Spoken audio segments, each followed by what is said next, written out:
Boa noite. Nós vamos dar início aqui ao nosso continuidade do nosso estudo do Livro dos Espíritos. E nós estamos naquele capítulo que fala da lei de amor, né? Justiça e de caridade, ou de justiça, amor e caridade. Estudamos, né, a questão inicial, que fala de caridade como benevolência para com todos. Falamos do que é a boa vontade, para com todos, indistintamente, né? Ter benevolência é ter boa vontade, fazer sempre a mais, né, que a gente puder. Difícil, muito, em geral a gente não faz, a gente em geral não é assim. A gente podendo fazer inclusive um pouquinho a menos, a gente faz. Por quê? Porque nós ainda somos espíritos em processo de evolução, ainda temos muitas imperfeições, nós somos assim aquelas coisas monstruosas? Não mais. Nós estamos naquela posição de espíritos que ficam patinando muito tempo. É possível que a gente ainda fique muitas encarnações nesse estágio que a gente está. Por quê? A gente tem uma certa ojeriza, uma certa indisposição com o mal, mas nós ainda também não conseguimos ser totalmente bons, né? Especialmente quando se colocam interesses mais imediatos, mais pessoais. A gente tem muita dificuldade de abrir mão de nós mesmos a benefício de alguém ou para ser bom. Então a gente ainda não consegue ser tão bom quanto a gente poderia ser, embora a gente já consiga não ser tão mal quanto a gente já foi ou poderia ser também. Então, ter benevolência para com todos é ter boa vontade. Depois, a gente tem a indulgência para com as imperfeições alheias. O que é ser indulgente? É perdoar, né? Mas só isso? Não. É amenizar. Então, na verdade, lá no Evangelho segundo o Espiritismo, agora a gente vai sair do Livro dos Espíritos e vai lá para o Evangelho segundo o Espiritismo. Quando se fala da indulgência para com as imperfeições alheias, a ideia é a seguinte: nós não devemos falar mal de ninguém. Falar mal dos outros é um vício. E é um vício talvez pior do que esses que a gente condena, das drogas, fulano é alcoólatra. Tem gente que não bebe, não fuma, não usa droga, mas fala mal do outro e da vida alheia o dia inteiro. E quando não tem o que falar mal, arruma uma coisa para falar mal, né? Então, quando a pessoa é muito boa, né, tal que a gente não consegue encontrar um defeito, a gente fala assim, ó, aquele lá, ó, não é possível que ele seja tão bom, tem alguma coisa. A gente dá um jeito de falar mal do outro. E a gente fala mal de tudo. A gente fala mal da roupa que ele usa, a gente fala mal do corpo. Nossa, você viu fulano como está gordo? Nossa, você viu fulano como está magro? Nossa, você viu fulano como está velho? Nossa, você viu fulano como está feio? Nossa, você viu como fulano está torto? É assim. Ou está muito torto, ou está muito gordo, ou está muito magro. Ou fala em... você viu a vozinha dele? É assim, a gente tem algum jeito para falar mal do outro, né? A gente, em geral, tem muita dificuldade de lidar com isso. Detalhe interessante, falar mal dos outros e das pessoas, e criticar as pessoas, e ficar olhando os defeitos, e especialmente passando para frente os defeitos dos outros, é uma porta aberta a um tipo de obsessão muito cruel. Por quê? Porque a pessoa chega uma hora que ela está tão acostumada a só criticar e falar mal dos outros, ou coisas ruins sobre o outro, que isso se torna automático o dia inteiro, né? Você pode notar que gente que tem esse vício, você encontra com a pessoa, você conta no relógio, é impossível que ela não passe 10 minutos sem falar mal de alguém, ou apontar uma crítica, ou uma coisa ruim de alguém. Em geral, essas pessoas são obsediadas, e elas acabam mergulhando em depressões, em amarguras muito grandes também. Por quê? Porque a mesma crítica que elas usam, né, acaba, de certa forma, essa vibração acaba retornando de alguma forma. Em geral, são pessoas amargas, difíceis, críticas, né, tristes, muito depressivas, né? Às vezes acabam ficando muito solitárias, porque ninguém dá conta de ficar perto de uma pessoa que só fala mal dos outros, que só aponta críticas, né? Que o Evangelho, então, diz para a gente? Que a gente tem que ter indulgência para com a imperfeição alheia. Primeira coisa importante, isso que para a gente é imperfeição pode não ser. Começa aí, né? Isso é muito comum, por exemplo, com a questão dos modelos estéticos físicos, né? Teve uma época em que era muito bonito ser robusto, corpulento, um pouco gordinho, né? Lá no período barroco, um pouco depois, né, os rococós e etc., há um pintor chamado Rubens, que pintava mulheres muito voluptuosas. Elas são chamadas na história da arte como rubineias, que tem muitas curvas, muitas pelanquinhas. Isso era o ideal de beleza daquela época, né? Depois a gente teve aquele modelo bem magrinho lá dos anos 80, lembra? Que a mulher tinha que ser uma tabuinha, né? As modelos muito altas, muito magras.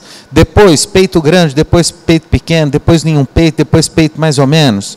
Homem bombado, homem sem bomba, homem magrinho, e põe barba e tira barba. São modelos estéticos, não é? Agora está usando, não está, enfim. Aquilo que para uns é um defeito, né, eu falo que esse negócio de barba é engraçado. Tem gente que fala assim, né, que eu encontro, que fala assim, nossa, que coisa horrível, quando você vai tirar isso? Cria vergonha, essa coisa, né? Tem outros que falam, nossa, que coisa linda, que beleza. Ninguém fica impassível. É impressionante. Então, assim, a gente está muito sempre focado no outro, e as coisas mudam. Então, isso que para a gente é um problema, um defeito, para o outro pode não ser, pode mudar no tempo, no espaço, enfim, né? Então, assim, para um sujeito que entende a religião de uma forma muito tacanha, etc., né, uma pessoa muito vaidosa, e às vezes até muito rica, etc., pode soar como algo muito ruim. Não é? Por quê? Porque ela tem um modelo de virtude, etc., que é diferente. O Nelson Rodrigues, ele tem uma expressão que ele tinha muita compaixão das mulheres bonitas, muito bonitas. Porque ele dizia que, em geral, elas viviam numa solidão muito grande por causa da inveja das feias. Né? E a gente vê mulheres muito bonitas, extremamente sofredoras. Um exemplo clássico é Marilyn Monroe, né? Que se suicidou com uma overdose de antidepressivos, na solidão de um quarto de hotel, e era a mulher mais linda, rica, desejada, atriz de Hollywood e etc., amante do presidente dos Estados Unidos. Então, assim, o que leva uma pessoa a esse nível de autodestruição, enfim, né? Que não seja, por exemplo, o nosso olhar, talvez, muito destruidor para aquele que tem uma coisa que a gente queria ter e não tem. Né? A gente precisa tomar muito cuidado com isso. E a inveja, ela é muito interessante, porque ela tem várias dimensões. Né? Ela não é só a expressão da cobiça, eu quero ter o que o outro tem. Mas eu também fico infeliz quando o outro tem aquilo que eu não tenho. E tem uma outra dimensão da inveja que a gente nunca presta atenção, que é quando a gente fica infeliz quando o outro tem alguma coisa que a gente tem, mas a gente não queria que ele tivesse. Olha que coisa interessante. Isso também é inveja. De repente eu tenho um carrão, e eu acho um barato que eu tenho esse carrão, porque só eu tenho. Aí meu vizinho compra um carrão parecido com o meu, e eu fico muito triste, porque eu acho que ele não devia ter o que eu tenho. Isso também é um tipo de inveja. Quer dizer, não é que eu quero ter o que ele tem, eu não quero que ele tenha o que eu tenho. Né? Então, assim, a gente, em geral, se perde obsessivamente nesses vícios estranhos e que são pouco cristãos, de alguma forma.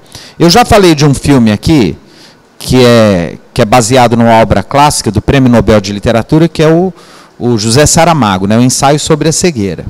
Lá ele propõe uma alegoria, né, a ideia, uma narração, em que de repente a humanidade fica cega. Como seria? Né?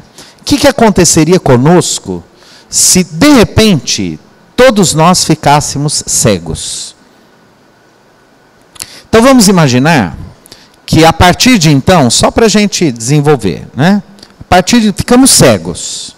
Então nós não saberíamos mais, pelo menos a princípio, a idade de quem está perto da gente. Então o preconceito etário, né, por exemplo, né, ficaria bem prejudicado, já que eu não sei que idade a pessoa tem. Né, se ela tem 30, 40, 60, ou 70, 80, eu não saberia. Eu não saberia a etnia da pessoa, a cor. Eu não saberia se o sujeito é negro, é branco, sei lá, é caucasiano, é pardo. Eu não saberia. Eu não saberia se essa pessoa é portadora ou não de uma deficiência física, né, de uma especialidade, enfim, né, de uma dificuldade. Eu não saberia o traje que essa pessoa veste, se é de marca, se é um traje, né, importante ou não. Quer dizer, qual a única via de acesso que eu teria a esse outro? A voz dele, né, o tato, eventualmente, e especialmente o conteúdo do discurso dele. Quer dizer, aquilo que ele poderia dizer para mim.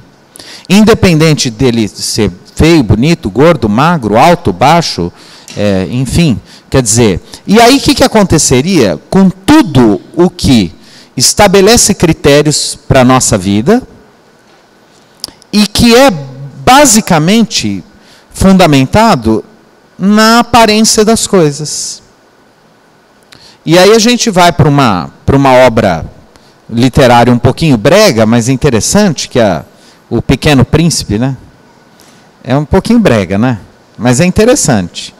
Tem lá aquela máxima que diz que o essencial é invisível aos olhos. Não é lá do Pequeno Príncipe isso? E seria basicamente isso.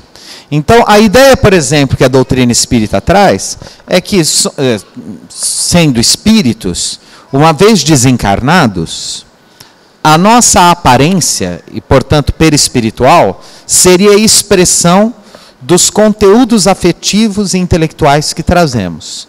Então, espíritos mais sábios e benevolentes seriam formas espirituais mais belas e harmoniosas.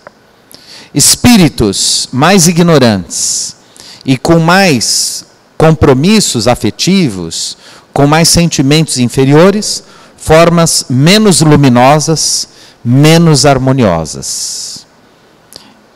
E o que o Evangelho de Jesus propõe, especialmente com a leitura espírita, é a tentativa até da gente viver um pouco isso agora já, né? Em que a gente tente, e isso não é fácil, porque afinal de contas nós não somos cegos, a gente tente um processo, que inclusive tem nome esse processo. É um método chamado fenomenologia, que é muito difícil de explicar aqui. Mas a ideia é a seguinte: é a gente, para ir ao encontro de alguma coisa, colocar em suspensão tudo que a gente pensa saber sobre essa coisa. Não é? Então, vamos imaginar, existe uma propaganda aí, por exemplo, do pessoal do movimento negro, contra o racismo, etc., muito interessante, com depoimentos de pessoas negras num mundo, né, extremamente racista. E aí o sujeito fala, olha, eu estava vindo, tem uma que chama muita atenção, é um moço negro, e ele diz assim, eu estava vindo numa calçada, uma senhorinha me viu, indo em direção a ela, e ela atravessou a rua com medo de mim. E ao atravessar a rua, ela foi assaltada, curiosamente, por um delinquente branco. Ele fala isso na propaganda. Por quê? Porque a gente acredita mesmo, né, nessa questão. Né? A gente acha, nossa, negrão, pá, né? Então nós somos racistas. Né? Tem gente que não contrata pessoas acima do peso, obesas, etc., porque acreditam que elas produzem menos. Né? Já partem da ideia de que isso é um problema, né? Agora a gente tem visto um recrudescimento no mundo de contratação de pessoas acima de 60, 70 anos, especialmente na Europa, né? Existem organizações específicas para recontratação de pessoas acima de 60 anos, e inclusive isso como sendo uma vantagem, né, na hora de contratar. Mas a gente vive num mundo em que velho não tem vez. Quer dizer, não vou naquele lugar não, só tem velho. Então, a ideia é colocar todos os nossos preconceitos em suspensão. E para isso a gente precisa ter uma atitude antinatural. O que é a atitude natural? É o preconceito automático. É eu olhar e imediatamente, né, ter uma série de impressões ou conceitos sobre uma pessoa a partir do que eu vejo, da roupa que ela veste, né, da sua aparência física, enfim. O que é uma atitude antinatural? É colocar tudo isso em suspensão, né, e fazer um trabalho assim, não, eu não posso. Eu preciso colocar isso aqui atrás, em suspensão. Ó. E eu vou tentar ir ao encontro do outro com o que ele se desvela para mim. E olha que interessante. O que é desvelar? É revelar aquilo que está velado. Ou seja, aquilo que realmente nós temos, né, na nossa dimensão psicológica, espiritual, que é o nosso intelecto, que é o nosso afeto, não é, que é o nosso modo de pensar, que são os nossos sentimentos, etc., realmente está invisível aos olhos. E eu preciso criar espaços, eu preciso criar possibilidades para que isso se manifeste de alguma forma. Voltando então para essa resposta, né? Indulgência para com as imperfeições alheias. Então vamos imaginar que, por um motivo ou outro, eu acredito que o outro tem uma imperfeição. Sempre partindo da ideia de que isso pode ser um valor meu, inclusive. Né? Eu não gosto de judeu. Eu não gosto de crente. Tem gente que não gosta de espírita. Né? Ele não acredita em Deus. Como que eu vou confiar numa pessoa que não acredita em Deus? Tem gente que tem esse tipo de valor. Né? Então vamos imaginar que eu acredite que ele tem uma imperfeição. Qual que é a recomendação do Cristo? A indulgência para com as imperfeições alheias. Lá no Evangelho está escrito. Então, primeira coisa, se eu acho que ele tem uma imperfeição, eu vou guardar isso para mim. Então, primeira coisa, eu vou guardar isso para mim. Segundo, vamos supor que alguém venha falar do mesmo pressuposto, defeito, para mim dessa pessoa. O dever cristão é a gente tentar falar com o outro para que ele mude de ideia em relação àquela criatura. Então vamos supor que o sujeito está lá, eu acho o sujeito um grosseiro, certo? Ele é um grosseirão. Primeiro, não cabe a mim julgá-lo. E se eu julgar, vou guardar para mim. Mas aí alguém veio falar que o outro é grosseiro para mim. O que é meu dever cristão?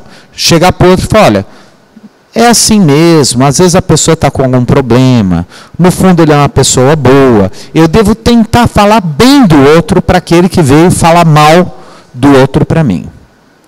Terceiro, sempre procurar algo bom da pessoa para falar para ela, inclusive.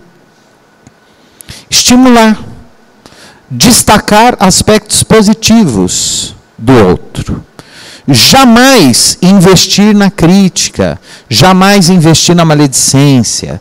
Né? Então, assim, ser indulgente para com as faltas alheias é realmente não levar em conta, é passar por cima, é não relevar, não falar para ninguém, não passar para frente. Se alguém vier falar para a gente não só discorda, como procura alguma coisa positiva para falar daquela pessoa, para tentar ajudá-la de alguma forma.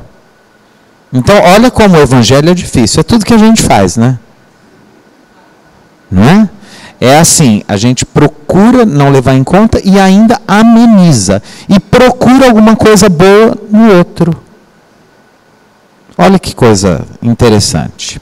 Parece muito difícil, mas a vida, quando a gente tenta fazer isso, quase como um treinamento, né? Assim, ó, é como alguém que, por exemplo, tem um problema com o alcoolismo e fala assim, ó, porque a gente sabe que o sujeito tem problema com o alcoolismo, a pessoa que tem um problema, ela não pode tomar o primeiro copo. Todo mundo sabe disso, né? O primeiro gole, porque ela não consegue controlar aquilo.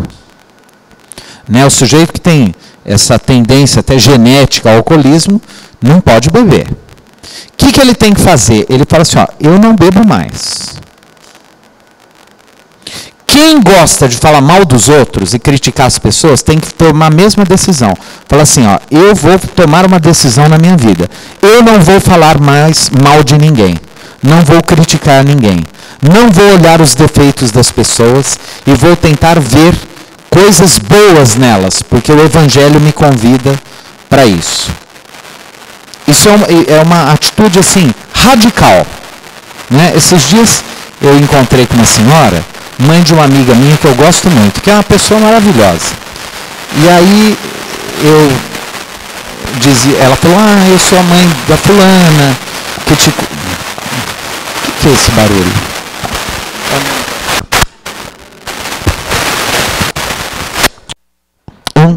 Estava fazendo esse tempo todo? E por que vocês não me deram um toque? Agora que começou? Mas eu também já estou terminando. E aí ela dizia assim, eu sou mãe da fulana, tal. E aí eu falei, nossa, eu gosto tanto dela, e é verdade, porque eu gosto muito dela. Uma pessoa que eu não vejo há muitos anos, e é interessante a amizade, porque a afinidade espiritual, você não precisa estar toda hora junto, né? Às vezes você passa muitos anos sem ver uma pessoa e ama aquela pessoa e tem uma intimidade, uma afinidade muito grande. Falei, faz tantos anos que eu não vejo, e ela é uma pessoa fantástica. Eu falei, e aí a mãe disse assim para mim, olha, não é por ser a minha filha, mas ela realmente é. Eu nunca vi uma pessoa tão digna, tão ética como a fulana. Ela falou assim, e ela não permite que ninguém fale coisas ruins de ninguém perto dela. Se eu vi uma pessoa sem preconceito, sem espírito de crítica, é a fulana. Detalhe, gente, ela não tem religião. Ela é materialista, ela é uma pessoa, ela é artista, tal, mas não tem. E assim, achei interessante. Aí eu brinquei com a mãe dela, eu falei assim, a fulana tem uma virtude que humilha. E é verdade. Sabe essas pessoas que são tão virtuosas que a gente se sente muito pequeno perto delas? É assim. Então, assim, se todo mundo fizer igual, ninguém vai se sentir menos perto de ninguém. E é muito bom viver assim, é muito gostoso. É uma delícia viver com gente que tem sempre elogios. É tão bom elogiar, não é? Assim, chegar perto de alguém, nossa, que beleza, que vestido bonito, nossa, olha, como você está bem, nossa, como é bom te encontrar, como eu gosto de você, nossa, olha, é tão bom estar perto de você, coisas bonitas, gostosas, que maravilha isso que você falou, que você fez, né, o que você está fazendo, e aí como vão seus filhos? Eu estou com um problema, olha, não se preocupe, tudo vai passar. Palavras de esperança, de otimismo, né? Não vamos falar de coisas ruins, de doença, de crimes, reclamar da vida, se queixar. A vida já é difícil. Se a gente fica falando, vai ficando tão mais difícil. Então, vamos fazer o bem, olhar com o olhar que muda o mundo. Muda o mundo. Eu vou recomendar para vocês, quem entra na internet, tem um videozinho no YouTube, que é um curta-metragem, é estrangeiro, acho que é francês, uma coisa assim, chama Lila. Vocês já viram? L-I-L-A, vocês entram. E aí vocês vão ver um filminho lá bonitinho, desses vídeos bonitos. É uma menina que desenha, uma garota que desenha, e aí o filme vai mostrando ela olhando assim em torno dela, e ela vai desenhando as coisas e colorindo. E aí ela é uma artista, né? Ela gosta de desenhar, ela tem. E aí, por onde ela vai passando, o olhar dela, o filme vai mostrando qual que é o olhar do artista. Então aquelas coisas ruins, ela olha e vai colocando cor. Então ela passa numa casa que está abandonada, caída, rachada e etc. E o olhar dela já imagina aquela casa pintadinha com umas floreiras na janela e etc. e tal. E por onde ela passa, tudo vai ficando bonito, transformado pelo olhar, né, de beleza que ela projeta sobre o mundo à volta dela. Espiritualmente, a gente pode fazer isso. Eu vou terminar com uma historinha do Chico, muito interessante. O Chico Xavier, quando morava em Pedro Leopoldo, ia de charrete para a Fazenda Modelo, onde ele trabalhava. E teve um dia que ele estava atrasado e uma pessoa pediu um passe no caminho. E ele falou, não, agora eu estou atrasado para o meu trabalho, eu não vou dar passe não. E aí disse que ele andou um quarteirão e o Emmanuel apareceu para ele e falou assim, Chico, volte. E ele falou, mas o senhor está vendo, eu estou atrasado. Ele falou, acordasse mais cedo. Já que você está atrasado, não é 5 minutos que você vai gastar com o nosso irmão lá que pediu um passe, que vai fazer diferença. E o Chico voltou, conversou um pouco com o rapaz, tal, deu um passe e tal. E aí a hora que o Chico foi embora, o rapaz saiu no portão e falou assim, Chico, muito obrigado, vai com Deus. E o Chico viu espiritualmente, saindo da boca dele, raios de luz que atingiam toda a charrete, o corpo dele, ele sentia um bem-estar tremendo, né? O Emmanuel possibilitou a ele ver essa vibração que saía da boca do moço, que dizia, muito obrigado, vai com Deus. E ele ficou muito impressionado com aquilo. Aí o Emmanuel virou e falou assim, Chico, você já imaginou se ele estivesse falando, vai para o diabo que te carregue? O que você ia estar vendo? Então, assim, essa é a ideia. Quando a gente, o Cristo disse, o que faz mal não é o que entra na boca, é o que sai da boca. Então, vamos tentar fazer esse treinamento. A gente vai conseguir? Nem todo dia. A gente vai treinando, todo dia um pouquinho. Por hoje eu não vou falar mal de ninguém. Por hoje eu não vou criticar ninguém. Por hoje eu não vou prestar atenção no defeito de ninguém. Só nas qualidades, nas coisas boas, nas virtudes. Com o tempo, a gente vai se tornando pessoas mais gostosas de conviver. Mais leves e mais belas espiritualmente também. A gente pode dizer que é um tratamento estético da alma. Que Jesus nos abençoe e nos inspire.